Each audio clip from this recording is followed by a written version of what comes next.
தமிழ் பேசும் அனைத்து நல்ல உள்ளங்களுக்கும் வணக்கம். 3 முடிச்ச சீரியலில் அடுத்ததாக என்ன ஆக போகுது அப்படின்றத ஒரு சின்ன ரிவ்யூ பார்க்கலாமா?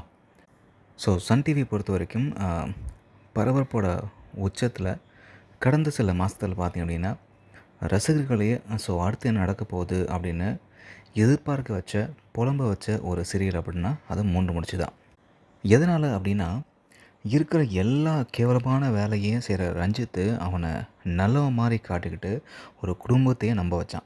அது மட்டும் இல்லாமல் அவங்க வீட்டு பொண்ணையும் கல்யாணம் பண்ணிக்கிறதுக்கு அவன் சம்மதம் சொன்னான். இதுக்கு நடுவில் ரஞ்சித் மேலே இப்போது நந்தினிக்கு சந்தேகம் வந்துச்சு. அவனை வாட்ச் பண்ண ஆரம்பித்தாங்க. கொஞ்சம் கொஞ்சமாக நந்தினிக்கு பார்த்திங்கன்னா ரஞ்சித் பண்ணுற எல்லா கேவலமான வேலைகளும் அதுக்கான ஆதாரமும் கிடைக்கிது. ஸோ இப்போது ப்ரோமோவில் பார்த்தீங்க அப்படின்னா எப்பயுமே அந்த சுந்தரவள்ளி பார்த்திங்க அப்படின்னா நந்தினியை ஒரு ஆளாக மதிக்க மாட்டாங்க. அவங்க சொல்கிறத காது கொடுத்தும் கேட்க மாட்டாங்க. சரி, நந்தினியை தான் நம்பலை, சூர்யாவை நம்பலாம்ல. ஸோ சூர்யா சொல்கிறதையும் நம்பாமல் ரஞ்சித் சூர்யாக்காவோட கல்யாணத்தை எப்படியாச்சும் நடத்தணும் அப்படின்னு அவங்க ரெடி ஆகிட்டாங்க.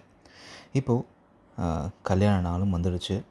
மணமேடையில் ரஞ்சித்தும் சூர்யாக்காவும் உட்காந்துருக்காங்க. பாத பூஜையெல்லாம் நடக்குது.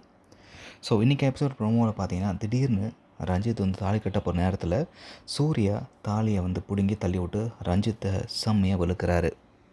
இனிமேல் தான் எபிசோடில் செம்ம ட்விஸ்டே காத்துட்ருக்கு. ஸோ நந்தினி இவனை பற்றின எல்லா உண்மையும் ஆதாரத்தோடு சொல்லும்பொழுது தான் மொத்த குடும்பத்துக்கும் தூக்கி வாரி போடுது.